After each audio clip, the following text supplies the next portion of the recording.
सहनावतु सहनौ भुनक्तु सह वीर्यं करवावहै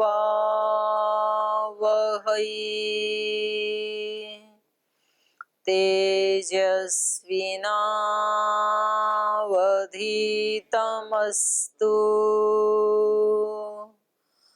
मा विद्विषावहै ॐ शान्ति शान्ति शान्तिः।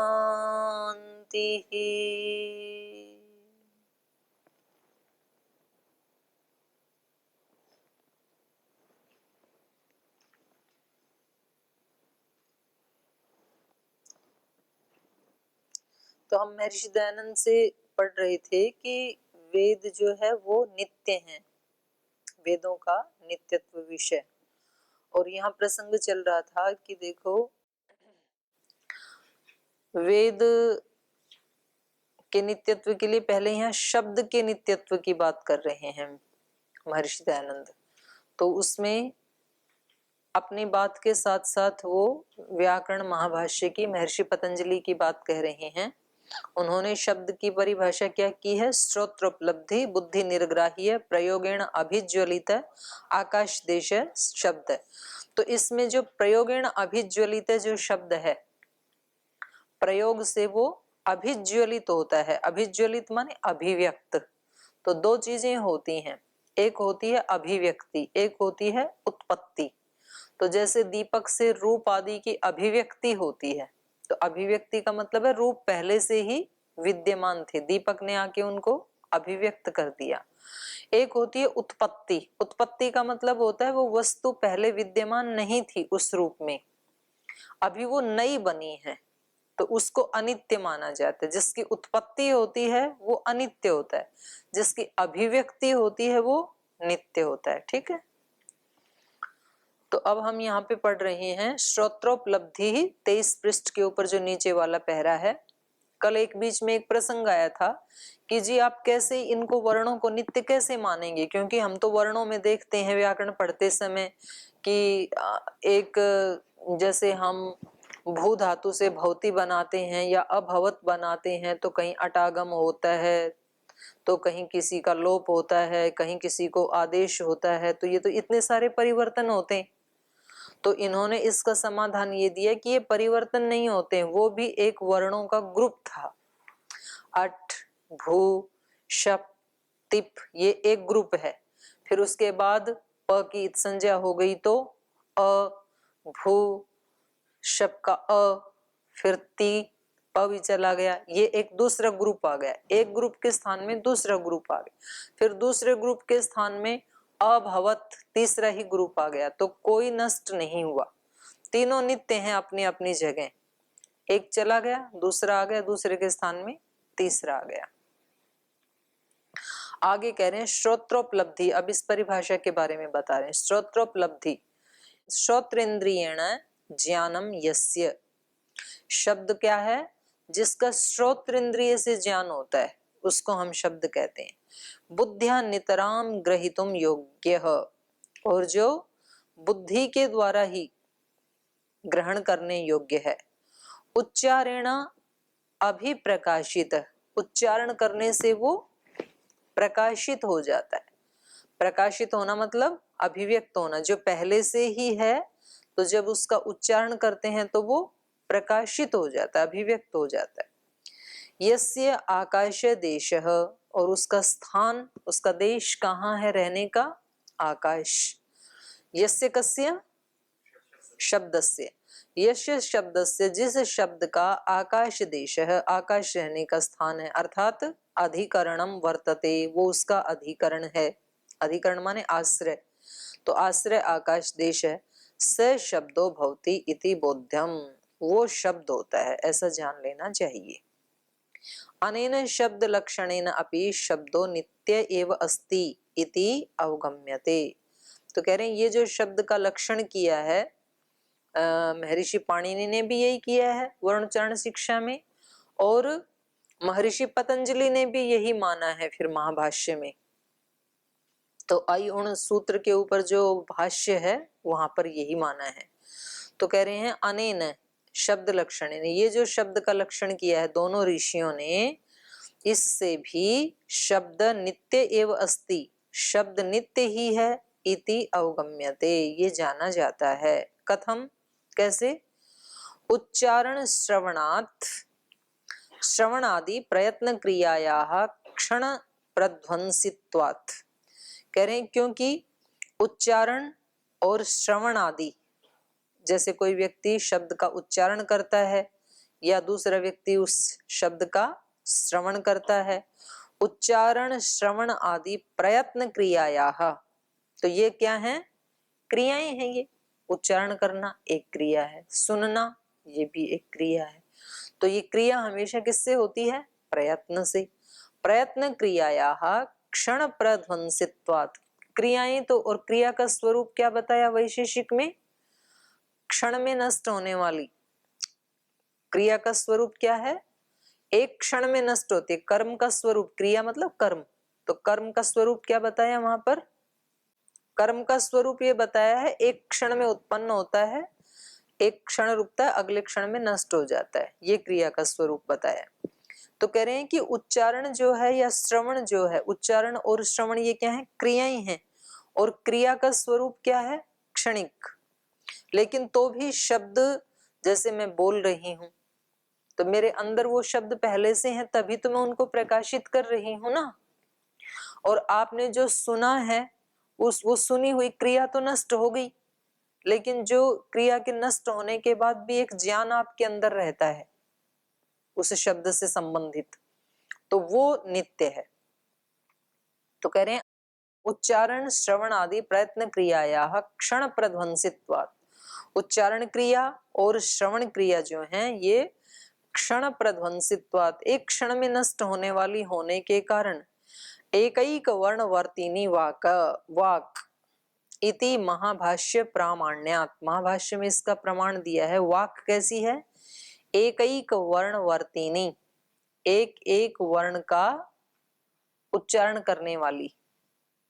माने जब मैं, जैसे मैंने जब बोला तो जय बोला तो बै नहीं था, बै बोला तो जय नहीं था, लेकिन ये इतनी फास्ट क्रिया हो रही है कि आपको पूरा का पूरा जब सुनाई देता है, क्योंकि जय बोलते ही जय वाला तो खत्म, क्योंकि जय का उच्चारण अलग स्थान से होता है, ब का उच्चारण अलग स्थान से होता है, ओष्ठ से होता है, तो अलग अलग क्रिया हुई। एक बार जिह्वा जाके उस स्थान से टकराती है, एक बार दूसरे स्थान से टकराती है, लेकिन सुनाई हमें ऐसे ही देता है कि बस जैसे प्रवाह में चल रहा है।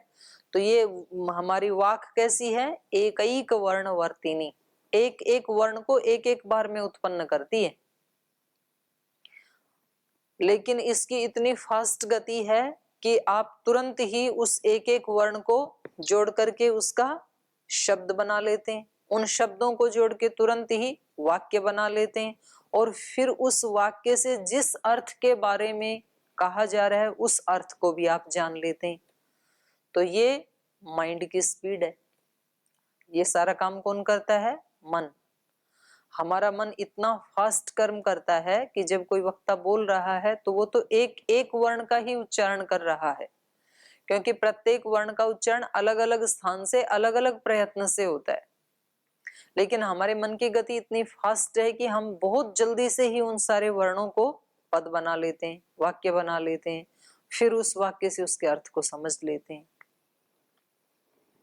तो एकैक वर्णवर्तिनी वाक इति महाभाष्य प्रामाण्यात् प्रतिवर्णम वाक क्रिया परिणमते, प्रत्येक वर्ण के बाद वाणी की क्रिया परिणमते, परिवर्तित हो जाती है। वाणी की क्रिया एक वर्ण को बोली, उसके बाद दूसरे वर्ण को, क्योंकि शब्द तो कई वर्णों को मिलकर के बनता है ना, तो एक एक वर्ण अलग अलग स्थान से उच्चारित किया जाता है। तो एक वर्ण को उत्पन्न किया, फिर वहां वो परिणमते, रुक गई वो वाणी, फिर दूसरे वर्ण के लिए, एक वर्ण के लिए ओष्ठ से टकराई फिर रुक गई, फिर दूसरे के लिए दंत से टकराई फिर रुक गई, फिर तीसरे के लिए मूर्धा से टकराई फिर वहां रुक गई, चौथे के लिए मूर्धा से टकराई फिर रुक गई, फिर कंठ से टकराई फिर रुक गई। लेकिन ये रुकना और टकराना इतना फास्ट है कि आपको वो गैप पकड़ में ही नहीं आएगा। ठीक है। प्रतिवर्णम वाक क्रिया परिणमते, प्रत्येक वर्ण के साथ वाक क्रिया परिणमित हो जाती है, चेंज हो जाती है। अतः तस्याम एव अनित्यत्वम गम्यते, इसलिए इसका अनित्यत्व जाना जाता है। जो ध्वनि रूपी शब्द हैं इनका अनित्यत्व कैसे जाना जाता है? क्योंकि वो एक वर्ण का उच्चारण करके वहीं पर ही खत्म, बस वो क्रिया फिर अगले वर्ण का करती है, तो वो क्या हो गया? अनित्य, रहता नहीं है ना। न च शब्दस्य, तो ये अनित्यत्व किसका बता रही है ये वाक् क्रिया? ध्वनि का। न शब्दस्य, शब्द का अनित्यत्व नहीं है, शब्द तो एक ही बना रहता है।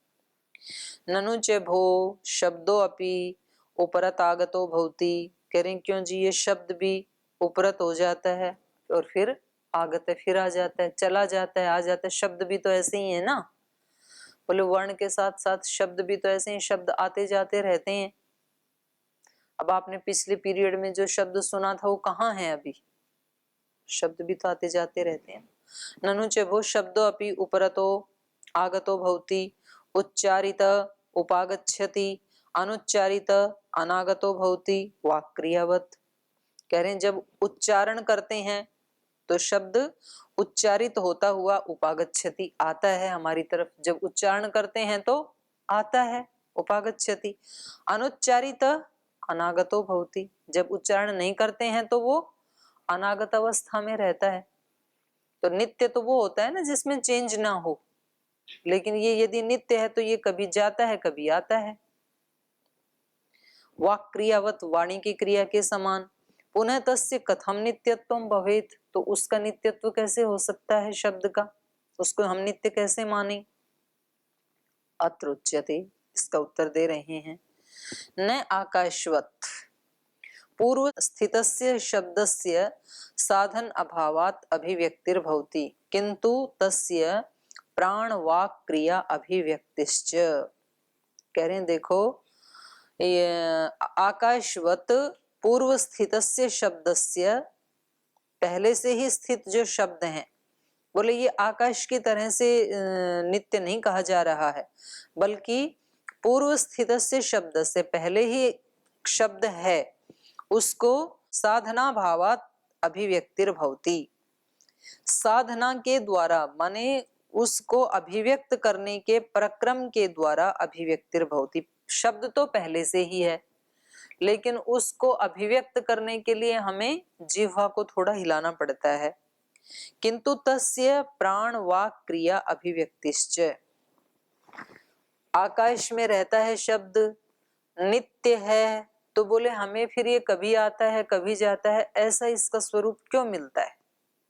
आकाश में तो हमेशा ही उसकी प्रतीति होनी चाहिए ना, तो ये तो कभी तो आता है कभी चला जाता है। तो कह रहे हैं आकाश में तो है, लेकिन जैसे आकाश की हमें नित्य प्रतीति होती है, ऐसे इसकी प्रतीति नहीं होती। इसकी प्रतीति तभी होती है जब वाणी और प्राण की क्रिया से उसकी अभिव्यक्ति की जाती है, और ये हमारे लिए अच्छा ही है। अगर ये ऐसे होता आकाश की तरह ही सारे शब्द भरे ही पड़े हैं, तो अब तक तो मतलब इतना कोलाहल हो जाता है कि किसी मनुष्य का जीना भी दुर्लभ हो जाता। आकाश में हैं शब्द, लेकिन अभिव्यक्त कब होते हैं? जब वाणी या प्राण की क्रिया से उनको अभिव्यक्त किया जाता है। पूर्व स्थित से शब्द से, पहले से ही स्थित शब्द का साधना भावात अभिव्यक्तिर्भवति, किंतु तस्य प्राण वाक् क्रिया अभिव्यक्तिश्च। कह रहे वो आकाश की तरह पहले से ही स्थित हैं, जैसे आकाश स्थित है ना, वैसे आकाशवत पूर्व स्थितस्य शब्दस्य साधना अभावात अभिव्यक्तिर न भवति। जो शुरू में न है ये कहाँ आ जाएगा? लास्ट में आ जाएगा। सूत्र वाक्य का अर्थ कैसे होगा? आकाशवत पूर्व स्थितस्य शब्दस्य आकाश की तरह ही पूर्व स्थित शब्द का, शब्द भी नित्य ही है, लेकिन साधना अभावात अभिव्यक्तिर न भवति, साधन के अभाव के कारण उसकी अभिव्यक्ति नहीं होती है। साधन क्या है? प्राण और वाणी। किंतु तस्य प्राण वाक क्रिया अभिव्यक्तिश्च, बल्कि उस शब्द की प्राण और वाक की क्रिया से अभिव्यक्ति होती है। तद यथा, जैसे गौ, एक शब्द है गौ, इत्यत्र यावद वाक गकारे अस्ति न तावत औकारे। जैसे गौ शब्द है तो इसमें दो वर्ण है ना, एक है ग, दूसरा है औ, गौ। तो जब वाणी ग इसका उच्चारण किया तो औ नहीं है, और जब औ किया तो ग नहीं है। तो कह रहे हैं तद यथा गौ इत्यत्र यावद वाक गकारे अस्ति, जब तक वाणी गकार में है, न तावत औकारे, तब तक औकार में नहीं है, और यावत औकारे, और जब औ का उच्चारण करती है, न तावत विसर्जनीय, गौहु शब्द है ना, तो तब तक विसर्जनीय में नहीं है। एवं वाक क्रियोच्चारणस्य अपाय उपजनौ भवतः न च शब्दस्य अखंडस्य एक रसस्य। तो कह रहे हैं ये जो आपको गैप लग रहा है ना, ये वाक क्रिया के उच्चारण के अपाय और अपजन होता है। उच्चारण क्रिया में अपाय और अपजन होता है, न च शब्द से, शब्द का नहीं होता है। शब्द तो पहले से ही हमारे अंतःकरण में गौ शब्द है, और वो अखंड है और एक रस है, गौहु। लेकिन वाणी उसको क्रमशः बोलती है, एक बार गकार बोलती है, एक बार औकार बोलती है, फिर एक बार विसर्जनीय बोलती है, तब तीनों को मिलाकर के कहीं उच्चारण में एक शब्द हमें सुनाई देता है, गौहु। ठीक है। तो कह रहे हैं एवं वाक क्रिया उच्चारण से उपाय अपजनो भवत, ऐसे वाक क्रिया में उच्चारण के कारण इस उच्चारण का ही अपाय या उपजन होता है, उत्पत्ति और विनाश होता है। न च शब्द से, शब्द का नहीं होता है। शब्द कैसा है? अखंड एक रस। न च शब्द से अखंड से एक रसस्य, जो अखंड एक रस शब्द है उसका उत्पत्ति और विनाश नहीं होता है। तस्य सर्वत्र उपलब्धत्वात्, उस शब्द का सर्वत्र उपलब्धि होने के कारण, देखो एक ही गो शब्द, मानो कि हम ऐसे कोई ऐसा नियम बनाएं कि भाई हम कल सब 9 बजे देश के जितने भी लोग हैं वो गो शब्द बोलेंगे खड़े होकर अपनी बालकोनी में, और सारे लोग बोलते हैं, तो ये शब्द नित्य है तभी तो सारे बोल पाएंगे। अगर अनित्य है वो शब्द तो एक व्यक्ति बोलेगा और शब्द नष्ट। तो सब जगह है ये, आकाश में सर्वत्र है ये गो शब्द। तो इसलिए जो जहां रहेगा, और भारत में ही क्यों, चाहे अमेरिका वालों को भी कह दें, और भले ही आप ऑस्ट्रेलिया व धरती पे जितने देश हैं सबको कह दें, तो वो सब जहां जहां हैं वहां वहां वो एक ही समय में करोड़ों गो शब्द का उच्चारण कर सकते हैं, और तब भी खत्म नहीं होगा वो। तो नित्य है तभी तो ऐसे हो पाता है, नहीं तो नहीं हो पाएगा। तो ये गो शब्द रहता कहाँ है? आकाश में। हमारे अंदर भी आकाश है ना, तो सबके अंदर वाले आकाश में है, इसलिए सब उसको बोल सकते हैं।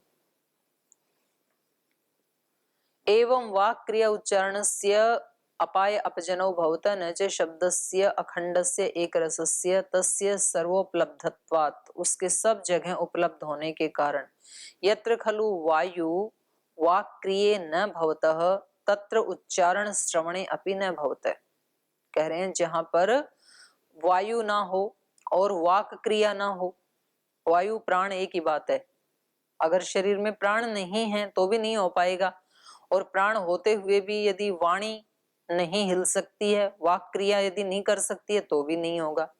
तो कह रहे हैं यत्र खलु वायु वाक क्रिये न भवतः, जहां पर वायु माने प्राण और वाक क्रिया नहीं होते हैं, तत्र उच्चारण श्रवणे अपि न भवतः, तो वहां उच्चारण भी नहीं होगा, और उच्चारण ही नहीं होगा तो श्रवण भी नहीं होगा, तो उच्चारण और श्रवण भी नहीं होते हैं।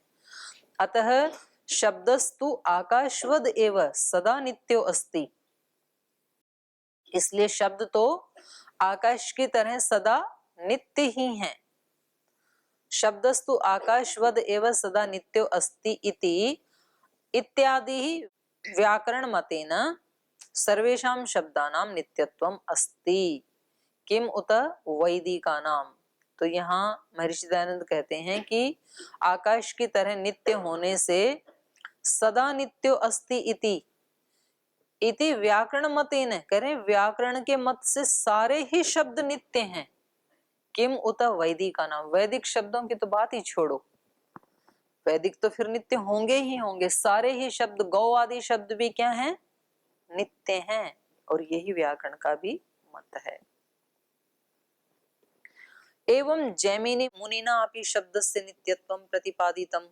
तो ये तो व्याकरण में तो महर्षि पाणिनि और महर्षि पतंजलि के द्वारा प्रतिपादित किया गया। अब इसको पूर्व मीमांसा में जैमिनी मुनि भी इसके नित्यत्व को प्रतिपादित करते हैं। तो पूर्व मीमांसा के प्रथम अध्याय के प्रथम पाद का 18 नंबर सूत्र इन्होंने दिया यहाँ पर। नित्यस्तु स्यात् दर्शनस्य परार्थत्वात्, ये सूत्र है वहां पर। अस्य अयम अर्थ है। अब इस सूत्र का अर्थ बता रहे हैं, क्या है? नित्यस्य तु, सूत्र में जो तु शब्द आया है, तो कह रहे हैं तु शब्देन अनित्य शंका निवार्यते। तु शब्द से शब्द के अनित्य होने की शंका का निवारण करते हैं। अस्य अयम अर्थ, तु शब्देन अनित्य शंका निवार्यते। तु शब्द से यहाँ अनित्य होने की शंका का निवारण कर रहे हैं। विनाश रहितत्वात् शब्दः नित्यो अस्ति कस्मात् दर्शनस्य परार्थत्वात्। विनाश रहितत्वात्, विनाश रहित अर्थात नित्य होने के कारण, विनाश रहितत्वात् शब्द नित्यो अस्ति। शब्द का क्योंकि विनाश नहीं होता है, विनाश रहित है, इसलिए शब्द नित्य है। कस्मात् दर्शनस्य परार्थत्वात्, क्योंकि दर्शन के परार्थ होने से। दर्शन मतलब जो भी इसका श्रवण आदि है वो दूसरे के लिए होता है ना, उच्चारण या श्रवण। दर्शनस्य परार्थत्वात्, दर्शनस्य, दर्शनस्य माने उच्चारणस्य परार्थस्य। मान लो मेरे को खुद ही गो शब्द की अनुभूति करनी है, तो मेरे तो अंदर है ही वो। उच्चारण में कब करूंगी? परार्थ, जब दूसरे को बताना होगा गो के बारे में, तभी तो गो का उच्चारण करूंगी ना। मेरे अंदर तो नित्य है ही पहले ही। तो वही करेंगे दर्शनस्य परार्थत्व। दर्शनस्य माने उच्चारणस्य, दर्शनस्य उच्चारणस्य परस्य अर्थस्य ज्ञापनार्थत्वात्। उच्चारण हमेशा क्या होता है? दूसरे को ज्ञापित करने के लिए। शब्द तो तभी बोला जाएगा ना जब किसी दूसरे को कुछ ज्ञापित करना है, वरना तो व्यक्ति अपने मन में तो वैसे ही जानता ही रहता है। दर्शनस्य उच्चारणस्य परस्य अर्थस्य ज्ञापनार्थत्वात् शब्दस्य अनित्यत्वं नैव भवति। कह रहे हैं ये उच्चारण तो दूसरे को ज्ञापित करने के लिए होता है, इससे शब्द का अनित्यत्व बिल्कुल नहीं होगा। उच्चारण क्रिया के अनित्य होने से शब्द का अनित्यत्व बिल्कुल नहीं होगा। कोई यूं सोचे कि जी उच्चारण क्रिया यदि अनित्य है तो शब्द भी अनित्य हो गया। तो पर उच्चारण क्रिया तो दूसरे को ज्ञापित करने के लिए होती है। उच्चारण क्रिया को अनित्य जान करके आप शब्द को कहीं अनित्य ना जान लें। तो यहाँ एव लगा दिया इन्होंने, जैमिनी ऋषि ने।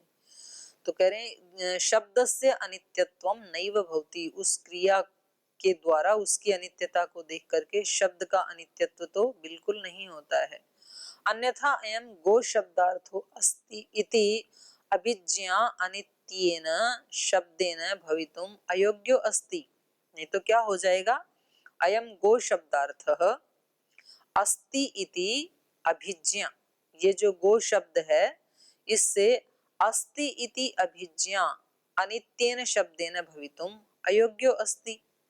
माने अगर ये शब्द भी अनित्य होने लगे तो जैसे ही मैंने गो शब्द उच्चारण किया तुरंत वो नष्ट हो गया। शब्द ही नष्ट हो गया तो इसका प्रयोग करना ही व्यर्थ, क्योंकि मैं आपको कुछ बताना चाह रही हूँ तो ना तो आप समझ पाएंगे ना आप उसका प्रयोग कर पाएंगे, क्योंकि आप समझेंगे तब तक तो नष्ट ही हो गया। तो फिर तो ये जो हम कहना चाह रहे थे उसी में अयोग्य हो जाएगा। नित्यत्वे सति, और जब हम शब्द को नित्य मानेंगे तब ज्ञाप्य ज्ञापकयो विद्यमानत्वात्, शब्द नित्य है तो ज्ञापक भी नित्य है। ज्ञापक मतलब जो उसको जताना चाह रहा है, मैं भी नित्य हूं। और ज्ञाप्य, जिसको बताना चाह रहे हैं, जो गौशाला में खड़ा है वो भी नित्य है। ज्ञाप्य ज्ञापकयोः विद्यमानत्वात्, ज्ञाप्य और ज्ञापक इन दोनों के विद्यमान होने के कारण सर्वम एतत् संगतम स्यात्, तब ये सारा संगति युक्त हो जाता है। शब्द भी नित्य है, शब्द को बताने वाला भी नित्य है, शब्द जिसके बारे में बता रहा है वो भी नित्य है। आप बोलेंगे गाय तो मर जाती है, गाय एक तो मर जाती है पर गो जाति तो नहीं मरती है ना, तो शब्द का तो प्रयोग होता ही रहेगा ना। तो ज्ञाप्य भी नित्य है, ज्ञापक भी नित्य है, और ज्ञाप्य ज्ञापकयो विद्यमानत्वात् सर्वम एतत् संगतम स्यात्, तब इस शब्द का प्रयोग करना भी संगत हो जाता है। अतश्च एकमेव गो शब्दम युगपत् अनेकेषु स्थलेषु अनेक उच्चारकाः उपलभन्ते, जो हम अभी बात कह रहे थे ना, वही बात कह रहे हैं महर्षि दयानंद। अतश्च, इसीलिए, एकमेव गो शब्दम, एक ही गो शब्द को, युगपत्, एक ही साथ, एक ही समय में, अनेकेषु स्थलेषु, अनेक स्थानों के ऊपर, उच्चारकाः उपलभन्ते, जो उच्चारण करने वाले हैं वो प्राप्त कर लेते हैं। अगर अनित्य होता ये तो एक ने उच्चारण किया फिर उसके बाद सदा सदा के लिए खत्म।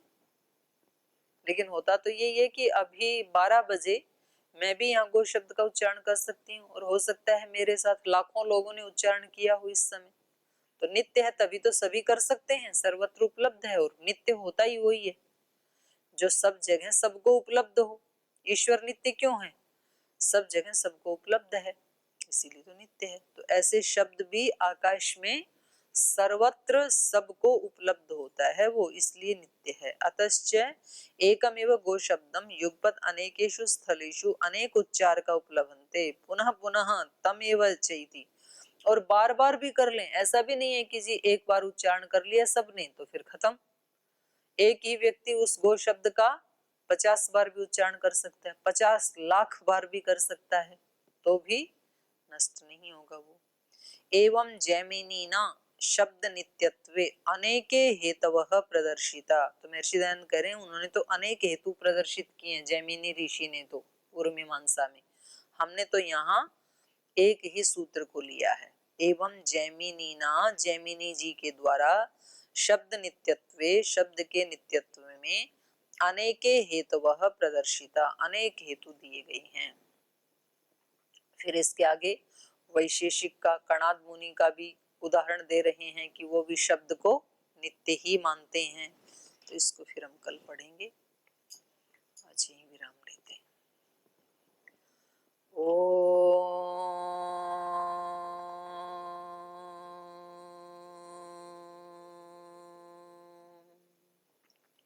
शांति शांति शांति। श्री गुरुभ्यो